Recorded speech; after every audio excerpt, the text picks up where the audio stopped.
There were stretches where Tap for Games looked like it was growing, and honestly have been keeping me busy pretty much every single night after work. But under the surface, I was making a handful of mistakes that made the business a lot weaker, not stronger. And the worst part is, most of them didn't even feel like they were mistakes at the time. They felt like progress. This is not how to sell magic cards theory. These are 5 mistakes that came directly out of my own business. And the last one on the list is probably the most expensive one that I have made. Hello there, I'm Josh. I run Tap for Games, an online reseller business for trading cards focused specifically on Magic the Gathering. I buy collections, I list singles, and I ship orders directly out of this room. And I document what it actually takes for me to build this business from the ground up. This is not a video about tactics of listing on specific platforms for success.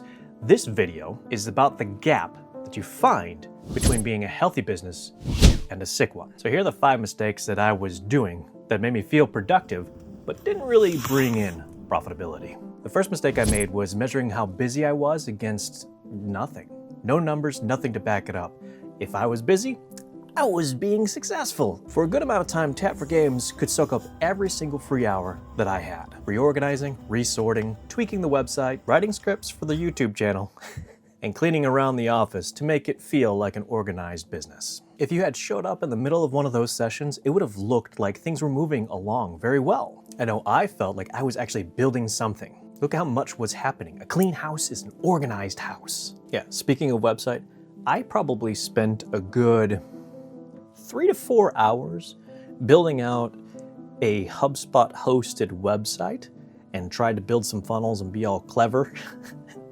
And I think 3 people hit that website before I transitioned over to the new marketplace website that I'm using. And holy cow, I wish I could have gotten that time back so I could have focused on other aspects of the business. The problem is that motion does not equal progress. What feels good here does not always mean that it's good for the business. I was spreading my effort across so many different areas that nothing actually moved. I was so unfocused on any one aspect of the business that I was breaking it before it actually got off the ground. Now the way that I'm looking and approaching success is different from how I first started this business. I look at things like waiting to be received in. Is the pile going down from what's actually waiting to be listed? Are orders being packed quickly and going out accurately? And is the YouTube actually helping the channel grow in any kind of capacity?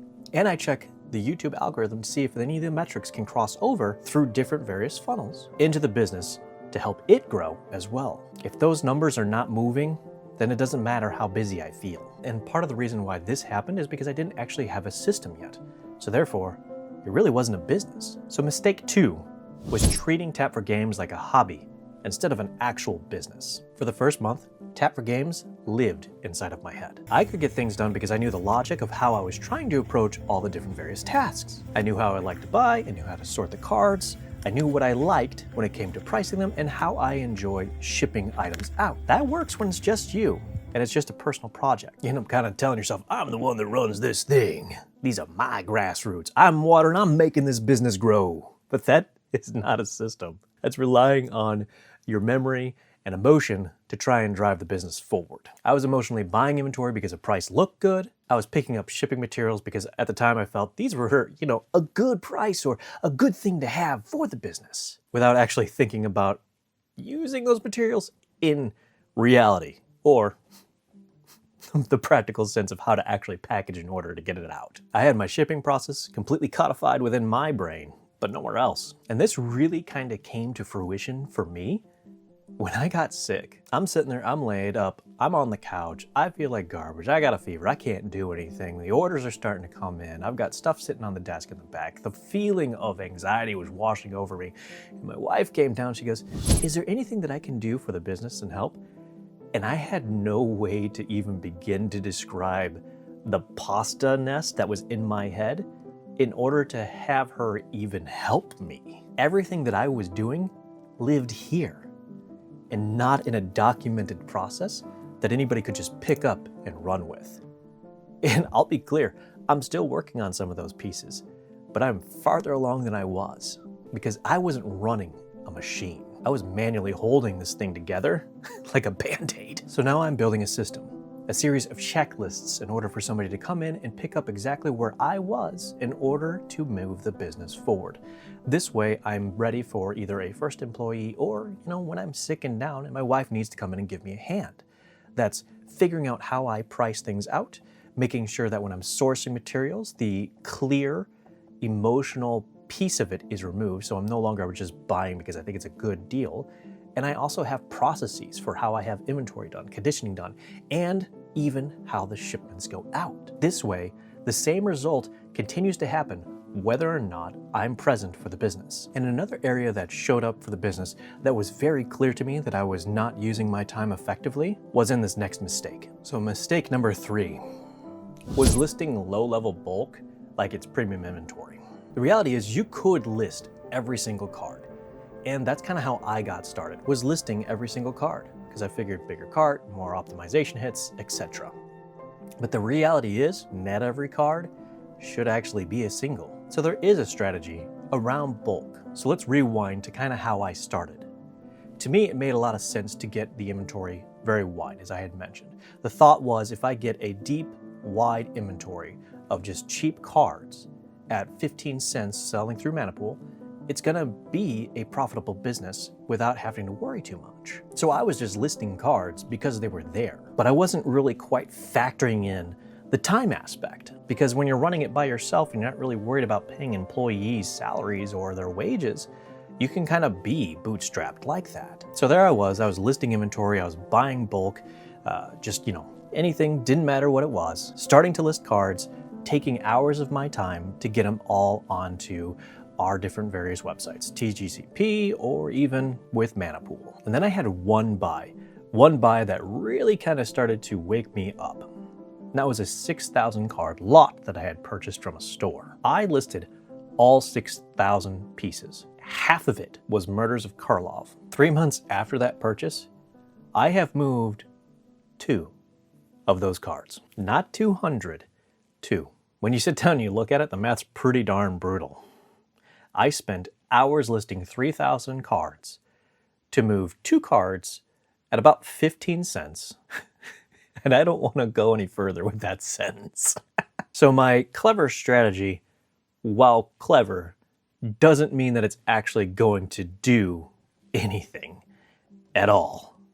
So there is a value for every single one of these cards, but these cards are better off being more in a bulk lot rather than trying to be sold individually on a website. So that's why I've been starting to expand into other areas to figure out how I can make my inventory turn more often so I don't just have a lot of cards sitting there, and that way I can approach bulk differently in the way that I do my break-in seals, and everything flows and everything has an exit strategy. This way I don't just have cards piling up to 50,000, 100,000, 200,000.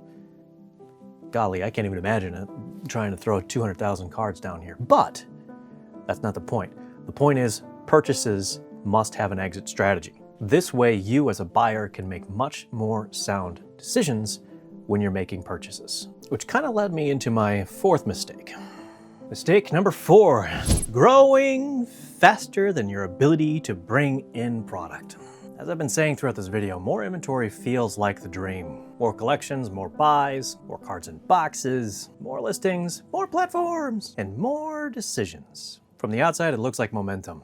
That pile is growing, you're like, oh yeah, business getting there. But more inventory only works if your system and processes can actually absorb it. Otherwise, it just exposes the bottleneck. Inconsistent organization, stress trying to get orders out the door while trying to bring in product. I mean, heck, I made a whole video on my inventory bottleneck because I felt that it was something that I wanted to talk about, and I needed to kind of figure out how I could compartmentalize and not make myself continuously freak out. Because what I had done was I had grown the business so much that it was starting to be very heavy. That's the illusion of buying too much and expecting that momentum to carry you forward. But as you gotta remember, I run this as a side hustle on top of a 9-to-5. There's no way that I was going to have copious amounts of 8-hour time blocks to just receive an inventory with this business. And here's the crazy thing, I bet you LGSs have just as much of frustration because if they don't have enough bodies, they gotta still help customers when they're in the store. So the lesson was really simple for me at this point. Capacity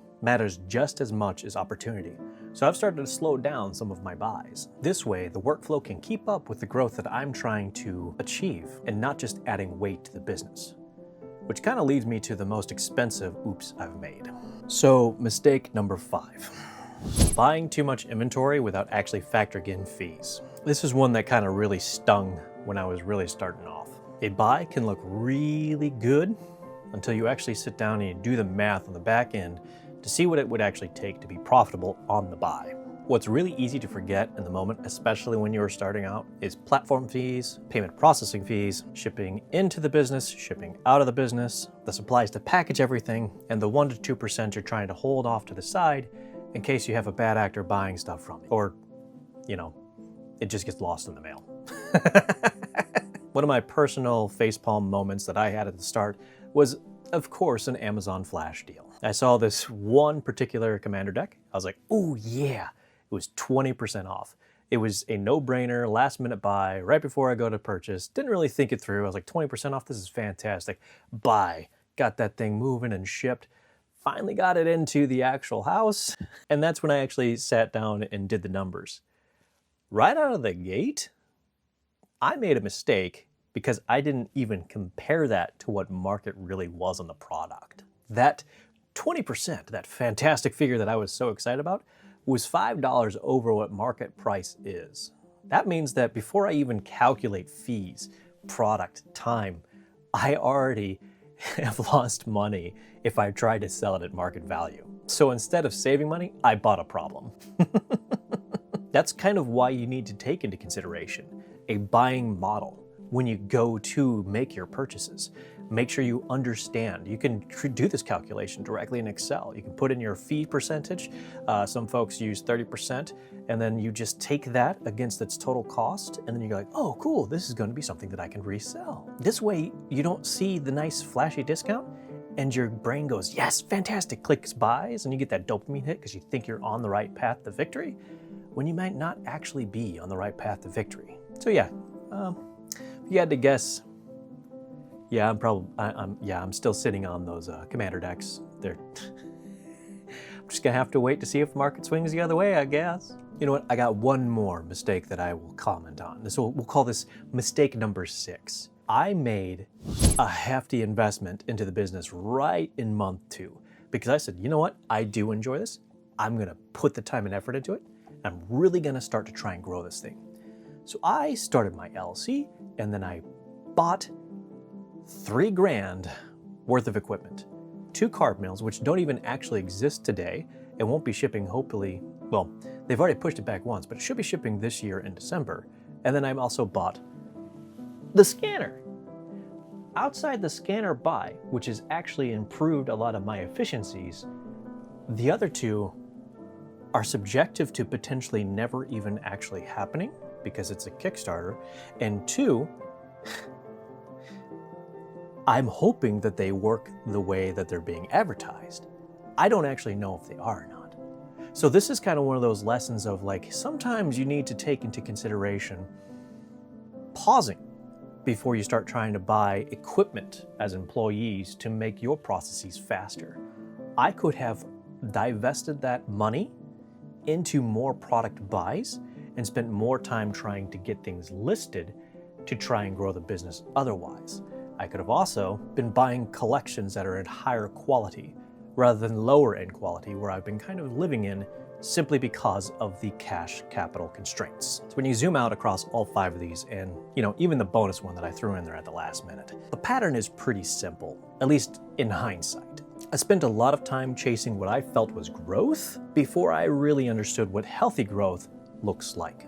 For Tap for Games, looking and being better has been fewer vanity tasks, fewer automatic yeses, more simple systems, and a much more stringent system and constraints on what is a good buy. So if you sell Magic or you're thinking about turning your cards into your own side hustle, I am curious, which one of these mistakes kind of resonated with you? Drop it in the comments. And I know there are other mistakes that I probably haven't even encountered yet that I would love to be made aware of before it's too late. And if you want more real behind the scenes, much like this, go ahead and subscribe. That's what this channel is about, growing a business like this on the side from the ground up. And before I sign off, yes, there is still more stuff to fix here at Tap for Games. But that's what makes it fun. See you in the next one.